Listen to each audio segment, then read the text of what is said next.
Assalamualaikum warahmatullahi wabarakatuh. Sahabat kaum muslimin, video kali ini merupakan kelanjutan video sebelumnya. Dan pada video kali ini akan menceritakan kehidupan Sayyidatuna Saudah radhiyallahu anha sejak ditinggal wafat suaminya sampai pernikahan beliau dengan Rasulullah sallallahu alaihi wasallam.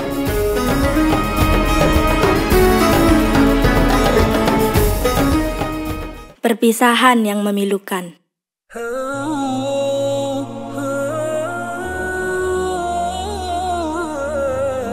Hari-hari terus berlalu. Pasangan suami istri itu menjalani hari-harinya dengan bimbingan kitabullah dan sunnah Rasulullah sallallahu alaihi wasallam. Hingga ajal menjemput Sakron dan jiwanya kembali kepada penciptanya. Sakron meninggal dunia di Makkah.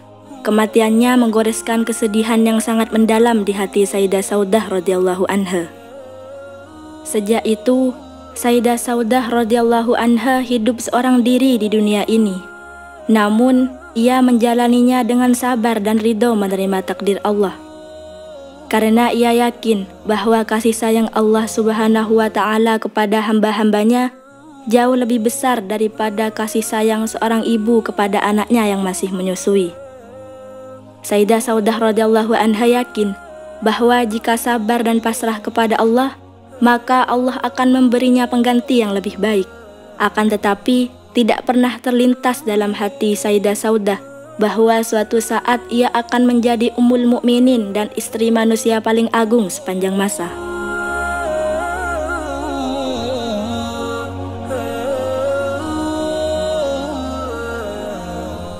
Menanti kebahagiaan.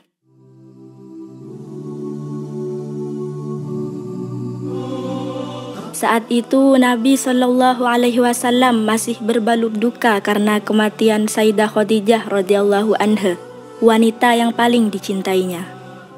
Bagaimana tidak?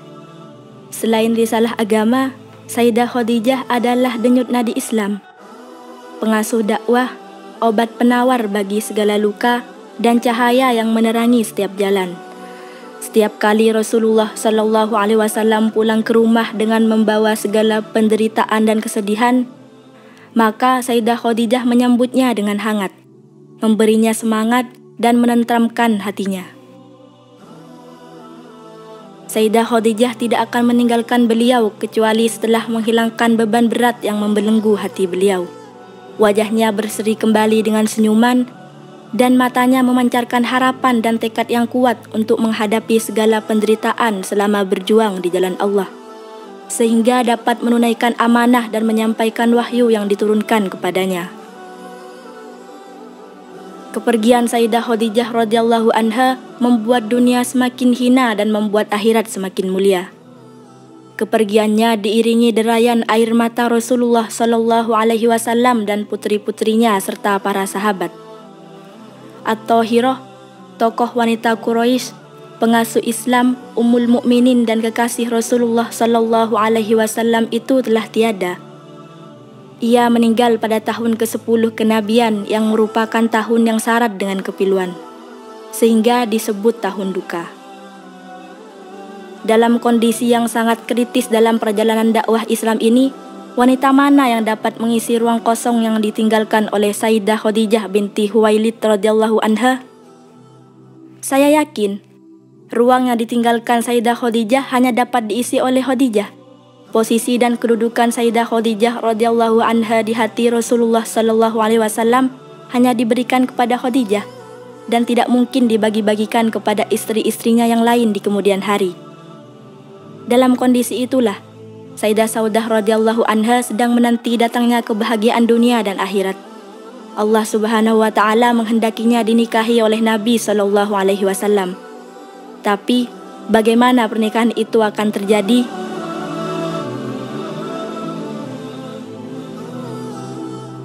Menjadi ummul mukminin.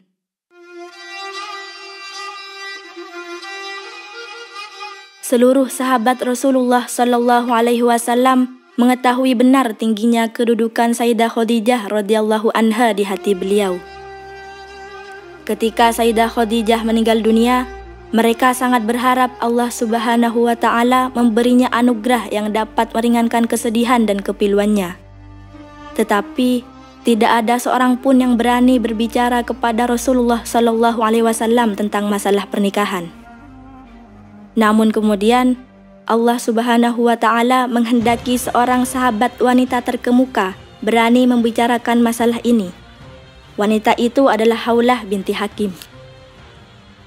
Ia datang kepada Rasulullah Shallallahu Alaihi Wasallam dan membicarakan masalah pernikahan dengan harapan dapat menyenangkan hati beliau yang masih berbalut duka.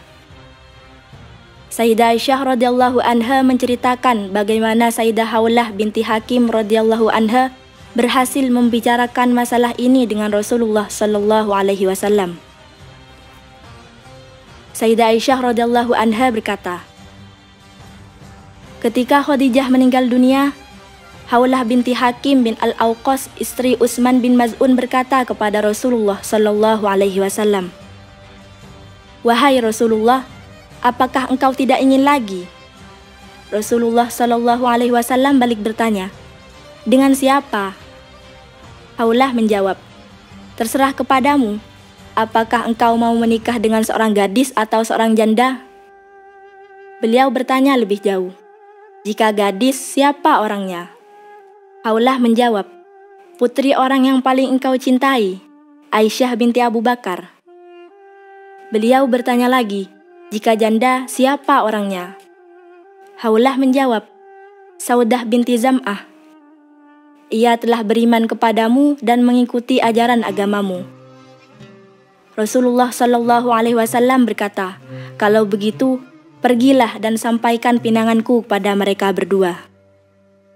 Dalam riwayat Ahmad dinyatakan bahwa Haulah berkata, "Aku segera menemui Saudah dan ayahnya, yakni Zam'ah. Saat itu, Zam'ah sudah lanjut usia dan tidak dapat beraktivitas di musim haji. Aku berkata, kebaikan dan kebahagiaan macam apa yang telah dianugerahkan oleh Allah kepada kalian?" Saudah berkata heran, "Apa maksud ucapanmu, wahai Haulah?" Aku menjawab, "Rasulullah Shallallahu Alaihi Wasallam mengirimku untuk menemuimu dan menyampaikan lamarannya kepadamu." Hati Sayyidah Saudah berbunga-bunga. Ia tak kuasa menahan air mata bahagia yang bercucuran membasahi pipi dan menyejukkan jiwanya. Ia teringat dengan mimpi yang belum lama dialaminya. Ternyata, kini mimpi itu menjelma menjadi kenyataan. Walaupun sebenarnya ia tidak pernah berharap menjadi istri Rasulullah Shallallahu Alaihi Wasallam setelah usianya cukup lanjut. Suatu kebahagiaan yang sungguh luar biasa ketika kemudian ia menjadi Ummul Mukminin. Sayyidah Saudah radhiyallahu anha kembali menghadap kepada Haulah seraya berkata dengan penuh rasa bahagia, "Tentu aku menerimanya. Tapi temuilah ayahku dan bicarakan hal ini dengannya." Haulah melanjutkan, "Aku langsung menemui ayah Saudah. Aku menyapanya dengan mengucapkan salam orang-orang jahiliyah." "Selamat pagi." Ayah Saudah bertanya, "Siapa engkau?" Aku menjawab, "Haulah binti Hakim bin Umayyah As-Sulami, istri Utsman bin Maz'un Al-Jumahi." Ayah Saudah mempersilahkanku masuk, dan kami terlibat perbincangan panjang lebar. Ia mengetahui bahwa aku telah meninggalkan agama Quraisy dan beriman kepada Muhammad serta pernah hijrah ke Habasyah dan kembali lagi ke Mekah. Setelah itu, ia baru bertanya tentang keperluanku menemuinya. Ia berkata, "Apa keperluanmu datang kemari?" Aku menjawab, "Sesungguhnya Muhammad bin Abdullah bin Abdul Muttalib mengirimku untuk menyampaikan maksudnya meminang putrimu, Saudah Ummul Aswad." Ayah Saudah berkata, "Muhammad adalah pasangan yang pantas dan mulia. Tapi apa komentar sahabatmu, Saudah?"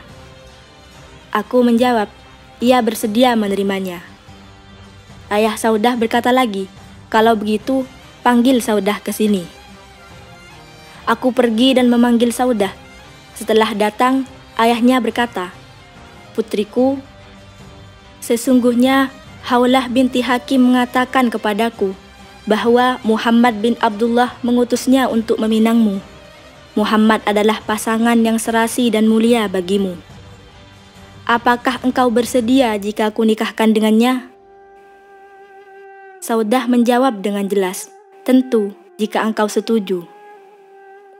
Ayah Saudah, yakni Zam'ah, melirik ke arah Haulah seraya berkata, "Sampaikan kepada Muhammad agar datang kepada kami."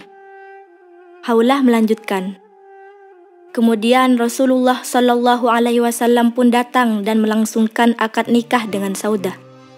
Beliau memberinya mahar sebesar 400 dirham. Saat itu, Sayyidah Saudah radhiyallahu anha mempunyai seorang saudara laki-laki yang bernama Abdullah bin Zam'ah yang masih menganut kepercayaan Quraisy dan kebetulan sedang berada di luar Makkah. Ketika tiba di Makkah dan tahu saudara perempuannya menikah dengan Rasulullah Shallallahu Alaihi Wasallam, ia sangat marah karena fanatisme jahiliyah menguasai dirinya. Ia menaburkan debu di kepalanya karena menyesal dan kecewa dengan pernikahan tersebut. Lalu ia menemui ayahnya dan mengecam keputusannya menerima lamaran Rasulullah Shallallahu Alaihi Wasallam kepada Saudah. Namun setelah Allah membuka mata batin dan mata lahirnya, sehingga mau menerima pesona cahaya Islam dan beriman kepada Allah serta Muhammad sebagai Rasul dan Nabinya, Abdullah mengenang peristiwa tersebut seraya berkata, "Aku benar-benar bodoh ketika aku menaburkan debu di kepalaku karena Nabi Shallallahu Alaihi Wasallam menikahi Saudah." Sekian video kali ini, semoga manfaat dan barokah. Amin, Allahumma amin. Assalamualaikum warahmatullahi wabarakatuh.